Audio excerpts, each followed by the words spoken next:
Irwin menyambut Aldian dengan riang saat tahu mantan calon menantunya itu datang berkunjung ke kantornya. Bahkan, pria bermata sipit itu segera membatalkan beberapa janji bersama kliennya demi bisa berbincang santai dengan Aldian. "Aku kira sekretarisku bercanda kalau kamu mau datang kemari sepagi ini, Al," Irwin berkata dengan nada ceria. Dia pun mempersilakan tamunya itu untuk duduk. Aldian tersenyum hangat dan duduk di seberang Irwin. "Sudah sarapan?" tanya Irwin lagi dan jawaban Aldian membuatnya sedikit kecewa. "Padahal kalau belum, aku akan mengajakmu ke rumah. Kita bisa sarapan di sana." "Oh, tapi tentu saja tidak." Irwin melihat jam tangannya. Ternyata sekarang sudah hampir siang. Mana ada yang sarapan di jam segini? Irwin tergelak. Aldian ikut tersenyum, berusaha mengatur tempo agar tak langsung bicara ke inti. Ia tahu, Irwin jenis orang yang suka bersenda gurau. Meski begitu, di balik sikap cerianya, Aldian tahu, Irwin tak pernah main-main kalau sudah bertindak. Dari pengamatannya, Irwin masih 11-12 dengan papanya. Keduanya pun terlibat perbincangan ringan sambil sesekali menikmati secangkir teh yang disajikan sekretaris Irwin. Semuanya mengalir seolah-olah tak ada masalah apapun yang terjadi. Bahkan, Irwin sempat-sempatnya terbahak-bahak saat keduanya membahas permainan golf Aldian yang sangat buruk. "Kapan-kapan, kita harus jadwalin nih main golf bareng kayak waktu itu," Irwin tertawa. "Jadi, apa kamu akhirnya sudah buat keputusan?" tanya Irwin akhirnya, masih dengan wajah ramah penuh senyumnya. Aldian sedikit menegakkan punggung. "Inilah saatnya. Sebenarnya saya datang ke sini murni untuk membicarakan tentang bisnis," ucap Aldian tenang. "Saya yakin, Anda selalu bersikap sangat bijaksana seperti biasa." Irwin berdehem memotong kalimat Aldian yang bahkan belum tiba ke inti masalah. Pria berkemeja coklat itu pun merubah posisi duduknya menjadi serius. "Aku kira kamu kesini karena menyesali perbuatanmu. Aku dengar dari Jasmine bahwa kamu sudah menolaknya mentah-mentah dan kamu sudah mempermalukan dia di hadapan banyak orang dan juga perempuan yang kamu anggap pacar itu. Aku kira kamu kesini karena ingin kembali memperbaiki hubunganmu dengan putriku." Irwin yang cepat tanggap langsung paham maksud Aldian. "Saya memohon maaf yang sedalam-dalamnya untuk hal ini." Irwin menggeleng. "Putriku menangis semalaman. Aku gak pernah tega melihatnya menangis. Kenapa kamu sulit banget nerima Jasmine?" Aku sebagai papanya merasa tersinggung. Makanya aku gak segan buat mutus semua rencana kerjasama. Saya tak ada bermaksud untuk itu. Ini hanya murni masalah hati. Lagi pula, saya kira, bisnis is bisnis, dan hal pribadi tentu bagian yang lain. "Ai," Irwin menyela. "Aku tahu maksudmu. Dan rancangan proyek itu emang bagus. Tapi aku menyetujui ajakan kerjasama yang disodorkan papamu itu lebih karena salah satu pasal perjanjiannya adalah dengan pernikahan kalian. Kalian gagal menikah, maka gagal sudah kerjasama. Kamu gak tahu?" Irwin terkekeh. "Aku yakin papamu pasti sangat marah, kan? Dia yang mengajukan ide ini." Aldian terdiam. "Jadi kamu paham, kan? Bahkan pernikahan sekalipun gak bisa lepas dari aroma bisnis." "Oh, ayolah, jangan pura-pura naif. Kamu pasti paham betul. Kamu bukan orang yang baru sehari dua hari di lingkungan kita, kan?" Aldian menghela napas. "Aku tahu, papamu sangat berharap berbesan denganku agar suatu hari perusahaan propertiku pun akan jatuh ke tanganmu yang otomatis juga nanti akan di bawah kendalinya," Irwin berkata tanpa basa-basi lagi. Raut cerianya mendadak lindap berganti wajah serius. "Aku dan papamu sudah menjadi rival sejak lama. Jujur saja, aku tak menyukai papamu. Dulu bahkan sangat membencinya. Dia selalu menyerobot bisnisku. Dia tak pernah ingin aku lebih maju. Dan apakah tujuan Anda menyetujui perjodohan putri Anda dengan saya pun punya motif yang sama? Pertanyaan yang terlontar begitu saja dari mulut Aldian. Irwin terkekeh, lalu menghidu teh panasnya lagi. Ya, jujur saja, aku langsung menyetujui ide perjodohan itu awalnya karena alasan yang sama. Aku bisa memanfaatkan kebencianmu pada papamu dan akhirnya mungkin kamu bisa berbelot darinya dan bergabung sepenuhnya denganku. Akan bagus mungkin melihat Rajiman terpukul telak. Bahkan, oleh anaknya sendiri. Aldian sedikit tercengang mendengar penuturan Irwin.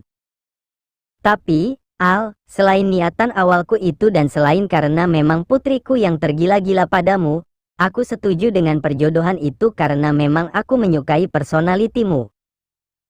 Gak mungkin aku mau menerima sembarang pria untuk jadi suami putriku dan menantu di keluargaku. Irwin melirik Aldian yang terlihat hampa. Aku sudah lama mengawasimu dari sejak papamu mengenalkan ke semua orang siapa dirimu. Dan progresmu sangat luar biasa. Seusiamu dulu, aku bahkan belum bisa menyamai setengah pencapaianmu sekarang. Kuakui, papamu cukup hebat mendidikmu jadi seorang pebisnis.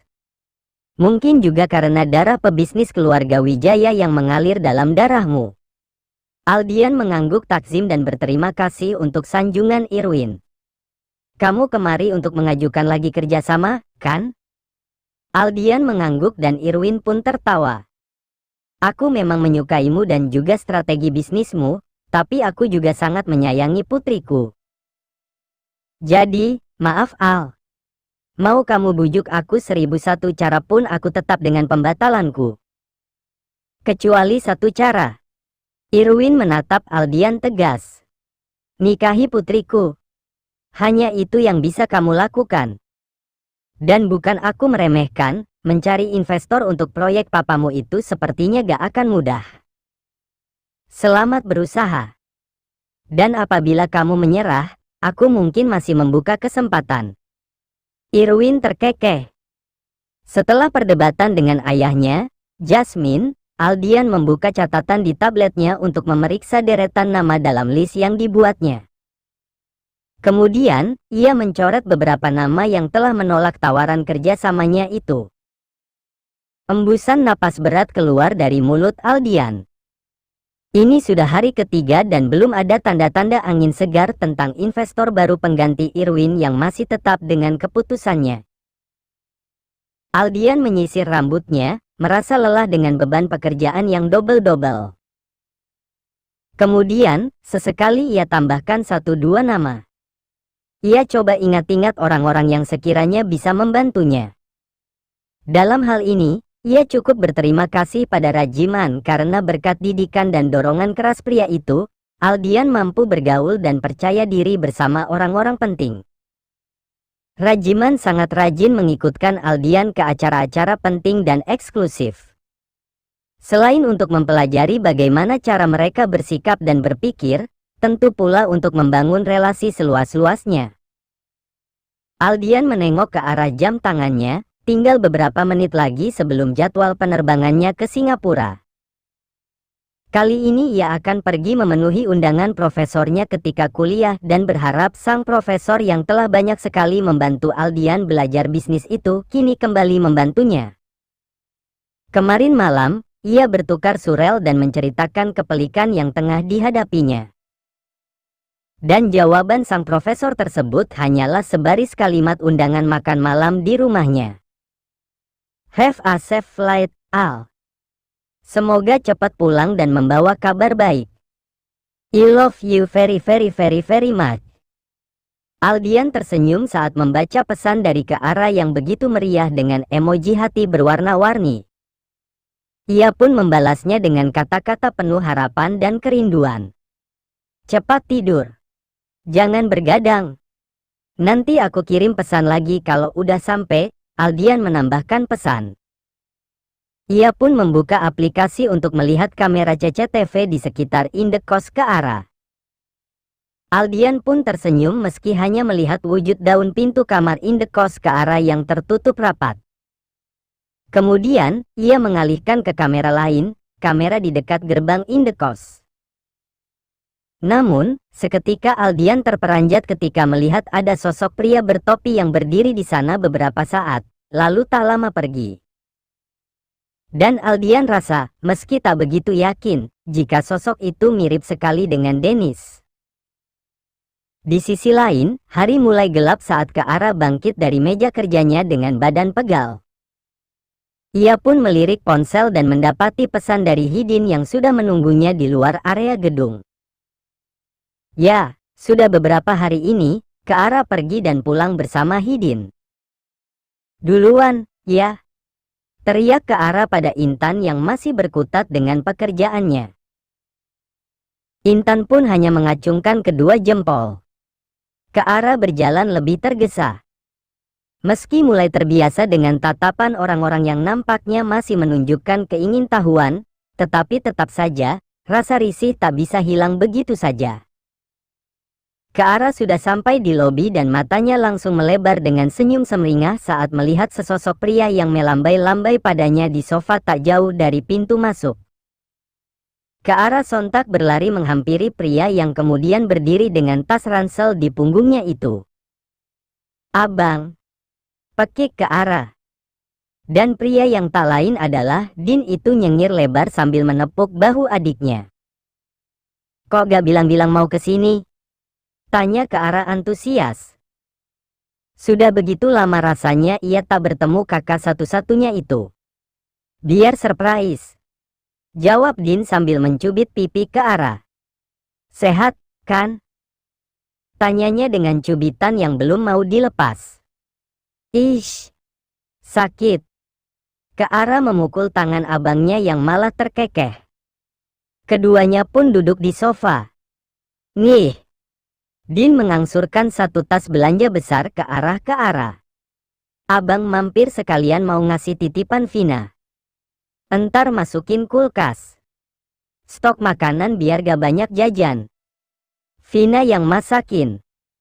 Keara merebut tas kain berwarna hijau itu dan langsung bersorak ketika melihat isinya. Bertoples-toples rendang, sambal cumi, sambal goreng tempe, dan juga asinan Bogor. "Wah, makanan mewah semua." Mata Keara berbinar-binar. "Bilangin makasih banyak sama Kak Vina, ya, Bang. Maafin Abang, sejak sepeninggal Mami Abang jarang menghubungimu. Abang juga baru sempet nengokin kamu. Kemarin-kemarin sempet sibuk banget bola-bali Bogor Bandung. Plus sibuk nyari kerjaan juga. Kamu baik-baik aja, kan, Ki?" Keara pun mengangguk. Ia pun meminta maaf karena dirinya pun jarang berkabar. Kemudian, Keara balik menanyakan kabar Din sekeluarga. "Abang baik dan sekarang abang sudah gak nganggur lagi. Nih, sekarang aja abang baru pulang kerja." Keara kembali bersorak. Sungguh sebuah kabar yang baik. "Terus abang kerja di mana?" "Abang juga sekarang di Jakarta, kerja di kantor seorang kenalan Dennis. 2 apa 3 hari lalu, abang ditelepon Dennis. Dia nanyain masih butuh kerjaan apa enggak. Kebetulan yang bagus, kan? Terus tiba-tiba abang diminta langsung datang aja sama Dennis buat walk-in interview. Gak ada tes, gak ada apa. Besoknya langsung masuk. Gajinya juga lumayan." Din tersenyum senang. Sementara itu, Keara hanya bisa menahan napas. "Apa? Dennis? Kenapa nama itu kembali muncul ke permukaan? Akhirnya, abang bisa bikin Vina sedikit lega. Malu abang kalau kelamaan nganggur. Kasian Vina harus pontang-panting gantiin abang nyari duit." Keara mengangguk-angguk. Merasa bahagia tapi juga tidak. Semua karena ada nama Dennis. "Oh iya, apa kabar temanmu yang bos itu?" tanya Din mengingat Aldian. Kepalanya lalu celingukan, berharap bisa melihat Aldian di sekitar sana. "Yakin dia cuma temanmu?" Sepertinya mencurigakan. Din terkekeh. Ya, dia pacarku, Bang. Dan kami berniat menikah. Din sontak memutar tubuhnya dan membelalakan mata pada Keara. Seriusan? Keara mengangguk. Dia udah lamar aku, Bang. Terus kenapa belum datang menemui abang? Din mulai berekspresi galak. Kamu belum kenalin dia sebagai calonmu ke abang? Nanti, Bang. Aldian lagi fokus beresin sesuatu.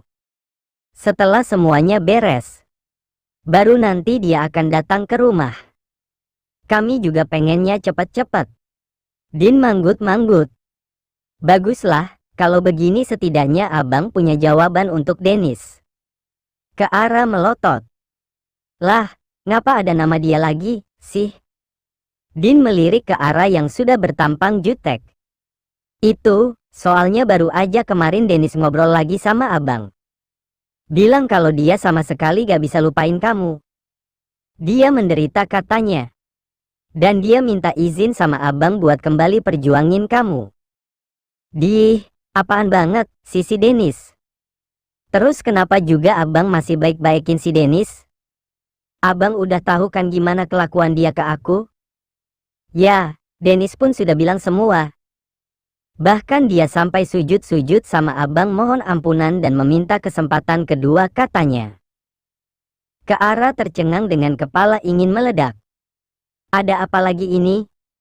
Jangan salah paham dulu. Abang tahu kamu gak suka sama Dennis dan kamu pasti sebel abang masih aja nerima kebaikan Dennis.